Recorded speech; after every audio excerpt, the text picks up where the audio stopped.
Thank you very much, ladies and gentlemen, to the press today. If anyone has got a question, can you put it up? Yeah, Mama.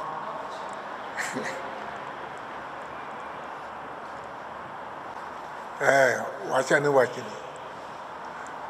I hope you understood everything.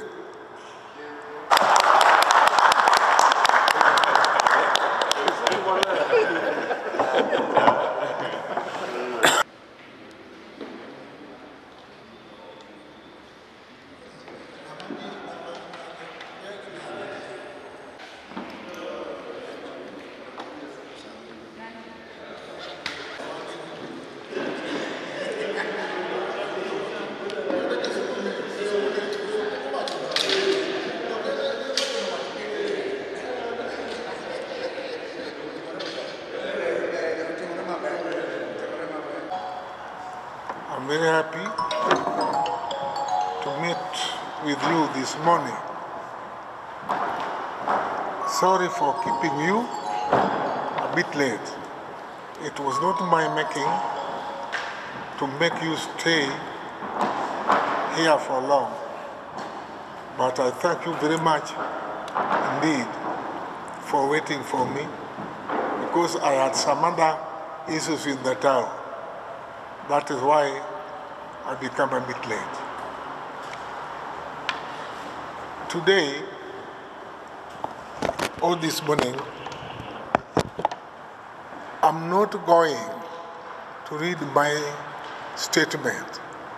My statement is going to be read by one of my key people, who is Mr. Ajiki Aronia.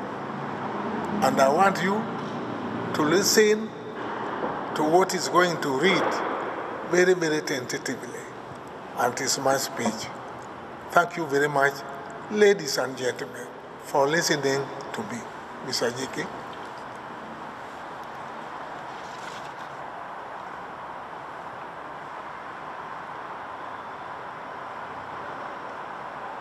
Thank you very much, ladies and gentlemen of the press. This is a speech from Kerr on behalf of the Luo elders all over Kenya and beyond. Kenya needs peace. May I make a statement on behalf of the Luo Council of Elders as follows.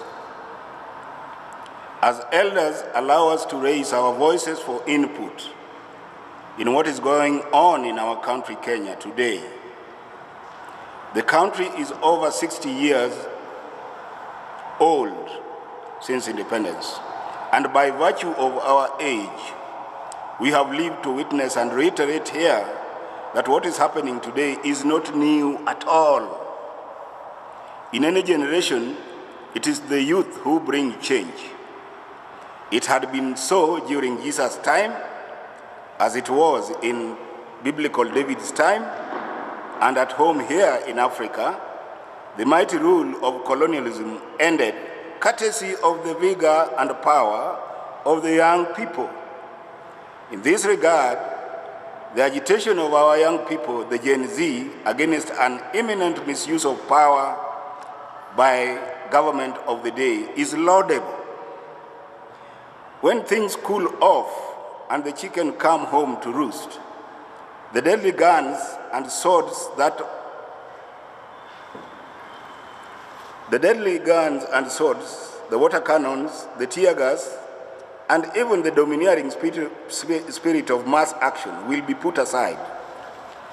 Whether it is with the Ruto or someone else, people will come to the table to talk.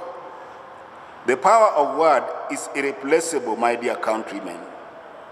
It is only a matter of time, whether it is in a week, a year, or a decade, fights end and peace sets in for life to continue. I feel excited when the Gen Z brigade used the slogan tribeless, because tribalism is and has been the major elephant in the room in the Kenyan politics. I'm sorry to say, my erstwhile boss and mentor, the late Jaramogi Oginga Odinga, would say, this snake called tribalism must be slain for Kenyan politics to have sanity. And indeed, he demonstrated by making a clarion call for Kenyatta, a Kikuyu who was then in jail, to be released to take over power from the colonialists. The other year, Raila Odinga repeated the same by lifting Kibaki's hands in the now famous Kibaki Tosha slogan. 60 years later, this attitude is clearly being emulated and demonstrated by our young people, and I'm happy to witness this while alive. As an elder, may I call upon all Kenyans of goodwill, stakeholders and leaders to open our eyes and see what is happening around the world. We still have the opportunity to seize this moment, to listen to our young people, to find grace in making genuine and not cosmetic concessions, to avoid arrogance and steer this boat toward economic progress. Whether we like it or not, we have no option of reinventing the wheel to have another home other than Kenya.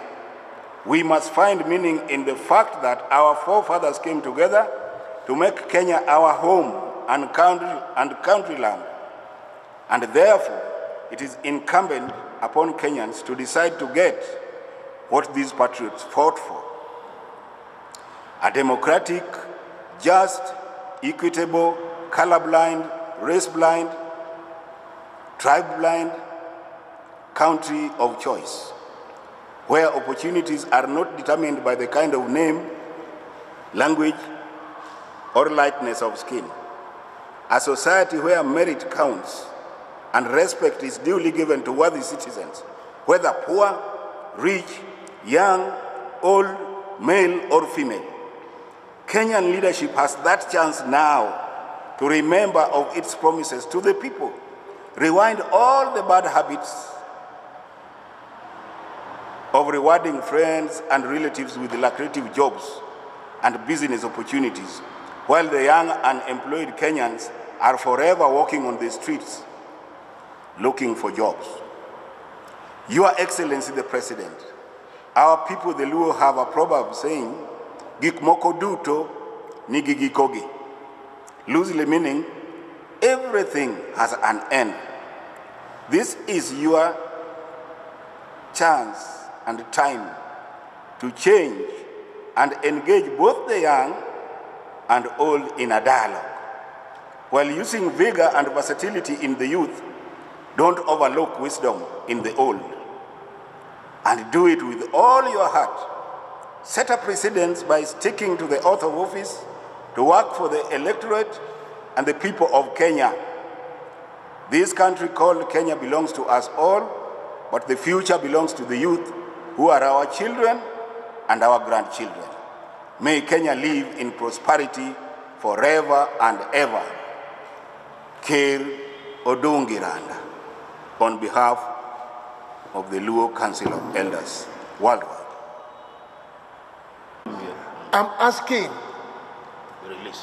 the President to order the release of the young one who has been arrested to be released forthwith. Is that enough? And those who died, let the government take the responsibility to compensate their families. Even the media or the analysts who are shot, let the government pay them or their families. Thank you. Dakupa. I think that's all. I'm appealing to Martha Karua, Kalonzo Musyoka, Jeremiah Kioni, Eugene Wamalu, and many others to come to the table. Let them come to the table and have a discussion.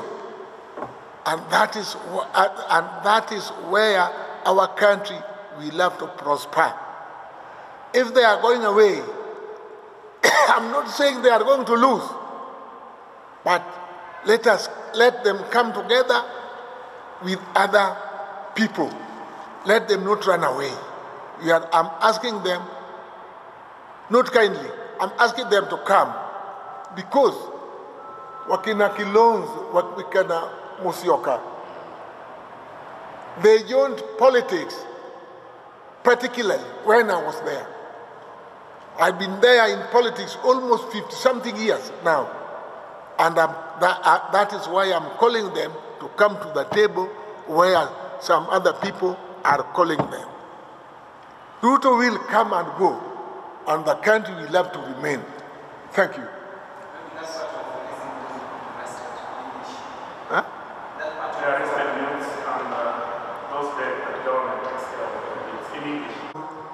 Members of the press, uwinjo somo manone ga som kowuok e dhog ng'ata maduong' miluongo na jike.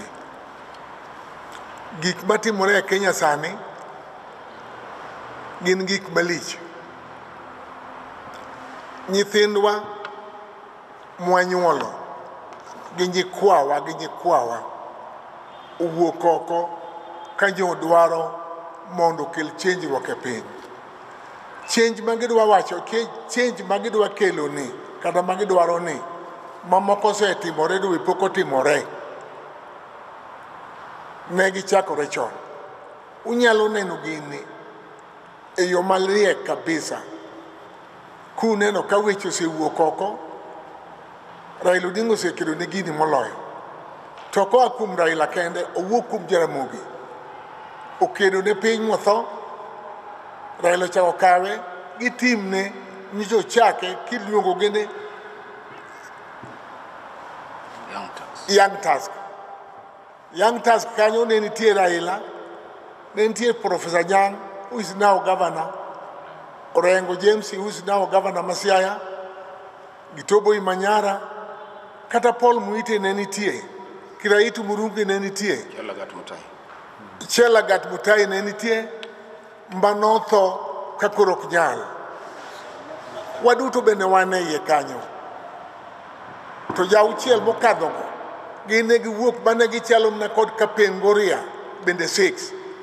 Kapenguria 6 ne nitie Kenyatta, ne nitie Achieng' Oneko, Bildad Kagia, Kungu Karumba, gi jogo ma kata Ngei bende nitie kanyo. Ma joma nosekedo, kata kwadhi bakucho chonde, ne nitie jowa machon manokedo, mane dwaro lokruok e piny. To kochopo age moro, nyaka jou come up. Uwuok nyithindo nyalo wuok Maragol, nyalo wuok e Luoka, nyalo wuok kata e Kisika, kata e Kikuyu land. Omiyo kuwinjo gik moro miwacho, oganda ma Kikuyu ne ok wach mar kedo mondo giyudo uhuru. Gine gidwaro mana puothe gi lopegi mane kik wajasungo kawo. To kogingo Odinga nowuok, Jaramogi nokoni koro piny mondo wayud lokruok, jasungu mondo dogi mondo wakaw uhuru marwa. Omiyo en kedo ma anyoro nyaka uno, kedo pod obiro dhi nyime. Kata kama Ruto ntiere, Ruto biro a. To gima duong' nyaka jo Kenya bi obed piny. Kendo nobedo piny kosome ka gi wasungu. Kana ndalo Yesu Kristo bed piny ne nitie. Ndalo Daudi bedo piny ne nitie.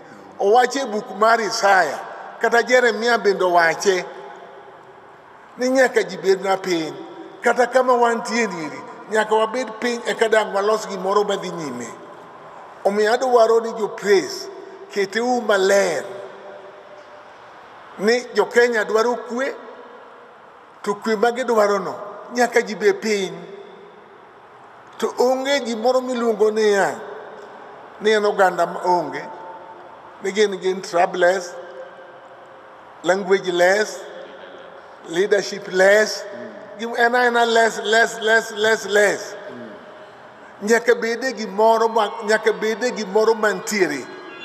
Wakwayo jowa duto, obed ng'ama iluongo ni Jeremia Kioni, obed mama miluongo ni Martha Karua, obed Dayan Wamalwa, Kalonzo Musyoka, nyaka ji bed piny isome bug Nyasaye ka ji ok obedo piny to piny dang' chal nade.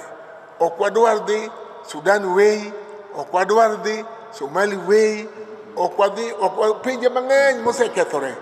Wadwaro Kenya mondo kwe obedie, mondo dongruok obedie e piny, nyithindwa odhi sikul, nyiwa odhi sikul. Ok ni wang' kende no oganda manok kende madhi sikul. Mane ma dang' ahero wachonu gokinyi yawuotwa gi nyiwa man nyima ka mabiro kawo weche duto mitawo chube maler kuomgi. Erokamano. Anyalo medo gi dholuo matin. Sigand loch e pinje duto rabora. Wan kaka jo Afrika waseneno kaka ne wayudo uhuru. Jodongo ne ok wuoth dhi kucha, jodongo ne gomna mbaka ng'ado rieko kaka koro wabet kani. To kijande gi nyithindo matinde mane dhi e ndara kamore mane dhi e bungu mondo kedi gi jogo mane diyowa kaka wagunda. Omiyo sani wamor kabisa gi gima nyithindo nyotimo kendo pod gitimo. To gima duong' ma wadwa ni mondo wawachi, giko mar weche gi duto te, kata ji dhi e ndara, kata ji dhi e bungu, kata ji dhi kanye, nyaka kwe nobedie. To kwe no ok los e bungu kucho, kwe cha iloso e wi mesa. Ka jomoko koro wacho semero, kendo jomoko koro nyalo yie mondo winj wach, kaka koro nyo useketo His Excellency the President mondo winj wach sani. Omiyo akwayo jomatindo duto, kuonde duto magintie, mondo wang'i oyawre, mwang'e ni ok wanyal kedo forever. Ka waseyudo ni wasemero ng'ato gi wach, moneno ni kara gini ema ber, to koro wayie wabetie mesa kendo wawinjore. Machielo kuyiena, daher kwayo jomatindo, usetiyo tich maber e Kenya kendo Kenya obedo ranyisi e piny mangima. Adwaro mondo luoro obedie, duond jodongo mondo winj. Ung'e ni piny mwadakie ni, wan kaka elders waseneno gik mang'eny e piny ka. Bathwa ka nitie Somalia system nokethre mar leadership. It is now going to be about 50 years. Mondo uduog bu rectify manok tich mayot. Omiyo piny mineno mwantie nigi kuma Nyasaye okete mondo waluor system manitie. Dialogue obed number 1. Nyithindwa nyotiyo maber kabisa. Nyithindo matindo manyikwawa kendo nyithindewa miluongo ni Gen Z, tich miyo utiyo tich ma wonderful. But adwaro ni uluor jodongo ka ng'ama duong' kaka koro jakom Raila Amolo Odinga loso, to chikuru ite.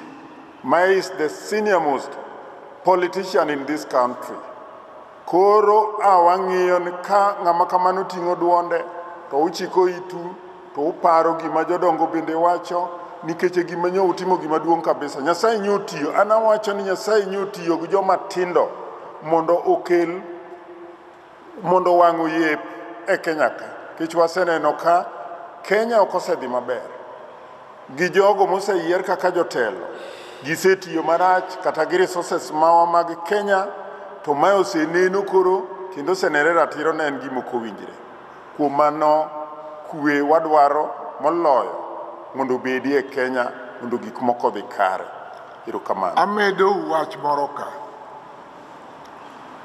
Akwayo ng'ama iluongo ni head of state ni nyithindo mancho obak te